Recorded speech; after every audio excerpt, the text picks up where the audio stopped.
now start the next topic, tremble trend of the world. Tremble माने क्या होता है? घबराना, और टेरेंट माने क्या होता है? तानाशाही जो विश्व में चल रही थी उस पर क्या इफेक्ट पड़ा। By the mid 18th century की बात करते हैं तो common conventions that books were A mean of spreading progress and alignment. जो 18th सेंचुरी में जिस तरीके से लोगों के विचार जो हैं कन्वे हो रहे थे, तो books were A mean of, कि बुक्स का अर्थ क्या हो गया कि प्रोग्रेस होना और अलाइनमेंट, प्रबोधन होना। मैनी बिलीव दैट, और बहुत लोग ये विश्वास करते थे कि बुक्स की वजह से विश्व जो है चेंज हो सकता है। लिबरेट सोसाइटी जो थी, जो तानाशाही से थी, वो क्या होगी? लिबरल हो जाएगी। और हेल्ड ए टाइम, और ये वो सिचुएशन था जब when reason and intelligence were rule, जब जो है तानाशाही राज चल रहा था, ये वो समय था। लुइस जो थे एक नॉवलिस्ट थे 18th सेंचुरी में फ्रांस के, उन्होंने डिक्लेयर किया कि जो प्रिंटिंग प्रेस है वो मोस्ट पावरफुल इंजन है प्रोग्रेस के लिए और पब्लिक राय के लिए, ताकि पब्लिक जो है फोर्स कर सकती है कि तानाशाही को दूर किया जाए। इन मैनी ऑफ मैरिसस नॉवल, और इसके बहुत सारे नॉवेल्स में जो हीरो थे वो ट्रांसफर हो गए थे transform by act of reading, पढ़ने की वजह से। They divorce books are lost in the world books great, तो वो क्या हो रहा था कि वो बुक्स को अपना वो मान रहे थे और इसकी वजह से लॉस्ट इन द वर्ल्ड, और वर्ल्ड क्या हो रहा था? Books great, become alignment in the process, और प्रोसेस के अंदर जो है जो प्रक्रिया चल रही थी उसमें बुक्स ने अपना इंपॉर्टेंट रोल प्ले किया। Convinced of the power of print, जो पावर ऑफ प्रिंट थी, जो प्रिंट की जो शक्ति थी वो कन्विंस कर रही थी अलाइनमेंट, प्रबोधन के लिए, और डिस्ट्रॉय कर रही थी, यानी कि ख़त्म किसको कर रही थी? तानाशाह को, जो तानाशाही राज चल रहा था। मैरिसेस ने कहा कि ट्रेम्बल यानी कि घबराना, और विश्व के अंदर जो तानाशाही राज था वो लोग घबरा रहे थे क्योंकि बिफोर द विजुअल राइटर की वजह से। अब बात करते हैं कि प्रिंट कल्चर की वजह से फ्रेंच रेवोल्यूशन पे कैसे हुआ। तो क्योंकि फ्रांस की जो क्रांति हुई थी वो प्रिंट कल्चर के बाद हुई थी। मैनी हिस्टोरियन, बहुत सारे इतिहासकार है, वो आर्ग्यूड करते थे कि प्रिंट जो कल्चर है उसने फ्रेंच रेवोल्यूशन का एक कारण है। Can we make such a connection? क्या इसका प्रिंट कल्चर के साथ क्या कनेक्शन है? तो इसके लिए 3 आर्ग्यूमेंट किए गए हैं। फर्स्ट क्या है कि print popularize the ideas of alignment thinker, क्योंकि प्रिंट जो है ना, जो चीज़ें प्रिंट होके आ रही थी, आइडियाज़ जो प्रिंट होके आ रहे थे, उसकी वजह से सोचने वालों की प्रबोधन शक्ति जो है वो बढ़ी, और उससे क्या हुआ कि there writing provide a critical community और ट्रेडिशन सुपर विजडन एंड डिपॉजिटिज्म, और इसकी तरफ जो है वो ये सब कुछ की किस तरीके से तानाशाही जो राज चल रहा था और जो ट्रेडिशंस था उसकी सुपरविज़न एक तरह से की होने लगी, क्योंकि लोगों की जो विचारधारा थी वो बदलने लगी, और वो आर्ग्यूड करते थे कि rule of reason rather than customs and demanded that everything be judged through the applications of reason and rationality, यानी कि जो निर्णय लिया जा रहा है वो एक बार अच्छे तरीके से, न्यायपूर्ण तरीके से होना चाहिए, कारण होने चाहिए उनके, और वो अटैक कर रहे थे चर्च और डिपॉजिटिक पावर ऑफ द स्टेट, जो कि जो लोग अपना तानाशाही राज कर रहे थे उन पे डायरेक्टली ये अटैक भी कर रहे थे। इससे जो है सोशल ऑर्डर, सामाजिक जो है लोग बाग बहुत ज़्यादा जागरूक हो चुके थे। वो अगर राइटिंग ऑफ वॉलंटियर और रशेस की हम अगर अच्छे तरीके से पढ़ते थे वाइडली रूप से, तो those who read this book, जो इन किताबों को पढ़ता था अपनी, तो वो पूरे विश्व को अपनी आँखों से देख रहा था कि पूरा विश्व में हो क्या रहा है। आइज दैट वर क्वेश्चनिंग, और आंखें क्या है, जो कुछ देखती है तो क्वेश्चनिंग भी करती है, उसको आलोचना भी करती है, उसकी सही तरीके से पहचान भी करती है। सेकंड रीज़न क्या था कि प्रिंट ने जो है एक नई कल्चर ला दी थी, जिसकी वजह से डिस्कशन होने लगी थी, डिबेट होने लगी थी, और ऑल वैल्यू और नॉर्म्स और इंस्टीट्यूशन जो है रीएवेलेट हो गए थे, यानी कि दोबारा से उनका मूल्यांकन हो रहा था कि ये जो चीज़ चल रही है वो सही है कि नहीं है, क्योंकि हर कोई अपने अपने विचार जो है पब्लिश कर रहा था, पब्लिक में डिस्कशन हो रही थी इसके बारे में, लोग जो है जागरूक हो रहे थे और क्वेश्चन मार्क लगा रहे थे कि ये सब कुछ क्या है, अगर जो भी कुछ हो रहा है तो वो सही हो रहा है कि नहीं हो रहा है, तो इस पर क्वेश्चन मार्क और बिलीफ ये सब कुछ चल रहा था। और पब्लिक कल्चर जो थे वो सोशल रेवोल्यूशन एक तरह से प्रिंट कल्चर ने जो है की वजह से लोगों में अवेयरनेस जागी और लोग बाग जो है सामाजिक क्रांति के एक नए आइडियाज़ जो हैं वो आने शुरू हो गए। तीसरा कारण क्या था कि 1780 के अंदर जब लिटरेचर बहुत ज़्यादा जो है प्रिंट होके आने लग गया तो लोगों को रॉयल्टी और मतलब कि और क्रिटिसिज्म देयर मोरालिटी, उनकी नैतिकता पर जो है आलोचना करने लगे कि भाई देश में ये जो शासन चल रहा है वो सही तरीके से नहीं है, इक्वालिटी नहीं है और इस तरीके का व्यवहार नहीं होना चाहिए। तो क्योंकि लोगों के बीच में एक सामाजिक क्रांति जो है जागृत हो गई, लोग बाग अवेयर होने लगे और इस प्रोसेस के अंदर जो है क्वेश्चन जो है सोशल ऑर्डर अबाउट में क्वेश्चन मार्क लगने लगे। डिफरेंट प्रकार के कार्टून वगैरह जो है वो सजेक्ट किए गए कि मोनार्ची जो है वो ऑब्जर्व करने की only sensual pleasure while the common people suffered immensely. और उन्होंने बताया कि रिच पीपल जो है इस शासन से बहुत खुश हैं और जो पुअर पीपल है, ये दूसरे कॉमन पीपल है, वो जो है बहुत मेहनत कर रहे हैं और उन्हें बहुत सर्वाइव करना पड़ता है, सफर। ठीक है,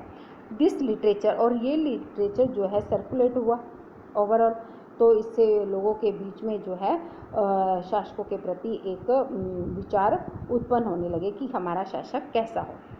फिर how do we look at this argument, हम इस आर्गूमेंट जो 3 प्रकार के आर्गूमेंट हुए उनको हम कैसे देखते हैं। There can be no doubt, किसी प्रकार का कोई शक नहीं है कि प्रिंट ने जो है आइडियाज़ को स्प्रेड आउट किया, लोगों के अंदर फैलाया। और हमें याद भी होना चाहिए कि people did not read just one kind of literature, कि लोग एक तरह का लिटरेचर नहीं पढ़ते, हर तरह के लिटरेचर पढ़ते थे, हर किसी के विचार पढ़ते थे, कौन किसके बारे में क्या कह रहा है इसके बारे में। और जो राजा महाराजों का जो शासन चल रहा था, जो चर्च का प्रोपेगेंडा था, उसके बारे में भी उनको पता चल रहा था। दे वर नॉट इन्फ्लुएंस डायरेक्टली, वो डायरेक्टली इन्फ्लुएंस नहीं हो रहे थे बाय एवरीथिंग दे रीड और सा, दे एक्सेप्टेड सम आइडिया। कई बार क्या होता था कि पढ़ने वाला कुछ आइडिया को एक्सेप्ट कर रहा था, कुछ ऐसे भी आइडियाज़ थे जो उन्हें लगता था कि नहीं ये जो लिख रहे हैं वो सही नहीं लिख रहे, उनको रिजेक्ट भी कर रहे थे।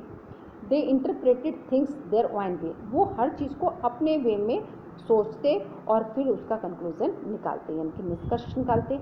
प्रिंटेड जो प्रिंट था वो did not directly shape their mind, उन प्रिंट जो कल्चर था वो डायरेक्टली जो है उनकी माइंड को मतलब उनको ब्रेन वॉश नहीं कर रहा था, बल्कि लोग बाग जो पढ़ते थे देखते थे उसी के हिसाब से अपनी जो है थिंकिंग बनाते थे। तो क्योंकि हर किसी को डिफरेंट सोचने का जो है अधिकार है, but it did not open up the possibility of thinking differently. तो इस प्रकार से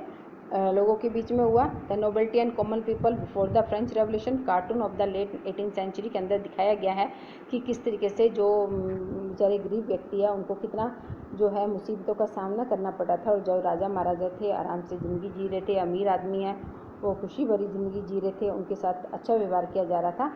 तो इस तरीके का रीडिंग और प्रिंट कल्चर के द्वारा जो है अपनी बातों को एक्सप्रेस किया गया था। तो अब क्वेश्चन आ जाता है कि why do some historian think that the print culture created the basis for the French revolution. तो हमारे इतिहासकार ऐसा क्यों सोचते हैं कि प्रिंट कल्चर की वजह से ही फ्रांस की क्रांति जो है वो उसका बेस बना, आधारभूत बातें बनी। तो आप अभी मैंने आपको 3 पॉइंट आर्ग्यूमेंट्स बताए हैं कि ये 3 आर्ग्यूमेंट थे, इसके द्वारा जो है इस बात को महसूस किया गया कि अगर फ्रांस में क्रांति हुई है तो वो प्रिंट कल्चर के बाद ही हुई, क्योंकि हर कोई अपने अपने विचार व्यक्त कर रहा था, लोग बाग उसको पढ़ रहे थे, पढ़ने के बाद लोग बाग जागरूक हो रहे थे, उनको अपने देश के प्रति और जो भी रूल एंड रेगुलेशन चल रहे थे, शासक चला रहे थे, तो उनके बारे में अलग अलग लोगों के अलग अलग विचार उनको सुनने को, पढ़ने को और देखने को मिले, जिसकी वजह से लोगों के जो है जागरूकता फैली, देश के प्रति एक देश प्रेम की भावना जागृत हुई, और इसी की वजह से फ्रेंच रेवोल्यूशन हुआ। 19th सेंचुरी के अंदर हम बात करते हैं तो यूरोप के अंदर लीप्स इन मास लिटरेसी थी, bringing the in large number of new reader among children, women and worker, और धीरे धीरे लिटरेसी रेट बढ़ने लग गया, स्कूल वगैरह ओपन होने लगे, और उसके बाद जो है रीडर जो थे वो केवल मैन ही नहीं थे बल्कि बच्चे, वुमेन्स और वर्कर के बीच में भी ये जागरूकता फैली कि हम ज़्यादा से ज़्यादा किताबें वगैरह पढ़ें, उनका भी इंटरेस्ट हुआ। As primary education become compulsory, क्योंकि primary education late 19th century में सभी के लिए कंपलसरी कर दी थी, आवश्यक कर दी थी कि सभी जो है प्राइमरी एजुकेशन लेंगे बच्चे। Childrens become an important category of reader, क्योंकि बच्चे जो है इम्पॉर्टेंट कैटेगरी होती है, बच्चे बहुत ज़्यादा इंटरेस्ट लेते हैं पढ़ने के लिए। Production of social text books become critical for the publishing industry, क्योंकि जो स्कूल की टेक्स्ट बुक्स है उसको पब्लिश करना इंडस्ट्री के लिए थोड़ा सा वो था, मुश्किल था, क्रिटिकल था। A children press devote to literature for children alone was set up in France in 1857। 1857 के अंदर फ्रांस के अंदर बच्चों की लिटरेचर जो है से रिलेटेड एक प्रेस सेटअप की गई, और ये प्रेस पब्लिक कर रही थी new work as well as old fairy tales and folk tale, मतलब बच्चों से रिलेटेड जो बच्चों को परियों की कहानियों इस तरह की जो रीडिंग पसंद आती है, तो इस तरीके की बुक्स जो है पब्लिश की जा रही थी। ग्रामीण ब्रदर्स इन जर्मनी जो है spent year compiling traditional folk tale gathered from peasant what they collect was edited before the stories were published in collection in 1812। 1812 के अंदर जब ये बुक पब्लिश की गई, इससे पहले जो है उन्होंने क्या क्या चीज़ें कलेक्ट की और क्या क्या चीज़ें उन्होंने उसमें ऐड की, इससे पहले उन्होंने किया। Anything that was considered unsuitable for children or would appear vulgar to the elites was not include in the publish version, और बच्चों की बुक में वही बातें लिखनी ऐड की जो बच्चों से रिलेटेड थी, क्योंकि दूसरी अगर हम बात कर ऐड करते हैं तो वो बच्चों की समझ से बाहर होती है, तो बच्चों से रिलेटेड वर्जन जो है उन्होंने तैयार किया। Rural folk tales that require एक नए फॉर्म के अंदर, और print recorded old tales but also change them, जो पुरानी टेल्स वगैरह थी उनको भी ऐड किया, परंतु थोड़ा सा चेंज करके, ताकि बच्चे जो है उसको इंटरेस्ट लेके पढ़े। ये तो बच्चों की बात थी। Womens become important as reader, womens भी इम्पोर्टेंट रीडर हैं। पैनी मैगजीन, छोटी छोटी मैगजीन बनाई गई थी खासकर लेडीज़ के लिए। As were manual teaching proper behaviour and housekeeping की, उनसे रिलेटेड बुक्स बनाई गई कि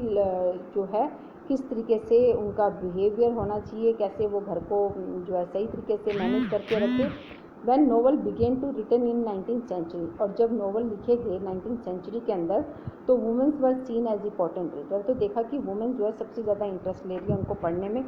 सम ऑफ द बेस्ट, कुछ बेस्ट नॉवलिस्ट हैं, best non novelist were women, जैसे Jane Austen, Bronte sister, George Eliot, ये कुछ बुक्स नॉवेल्स के नाम हैं जिन्हें वुमेन जो है बड़ा इंटरेस्ट लेके पढ़ रही थी। A person with will, strength of personality, determination and power to think, इससे रिलेटेड जो है बुक की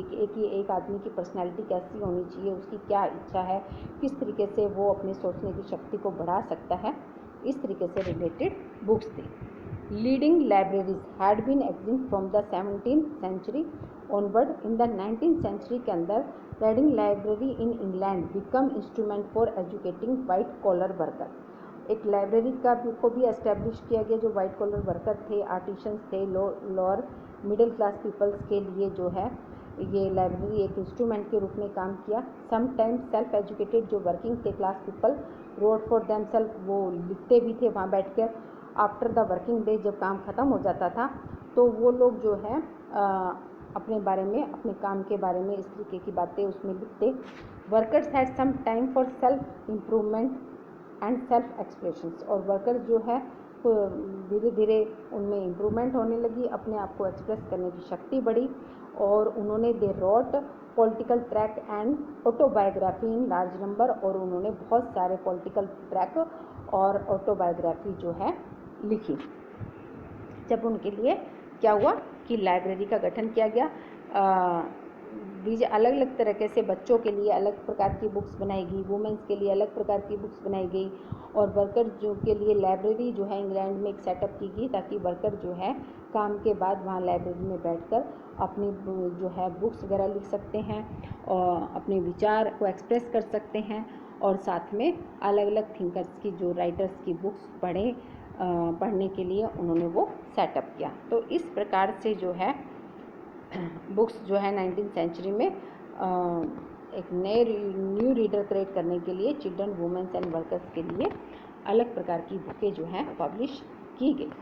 तो ये है आज आपका टॉपिक। आप इसको ध्यान से सुने और इससे रिलेटेड जो भी क्वेश्चन अराइज हुए हैं वो उनके आंसर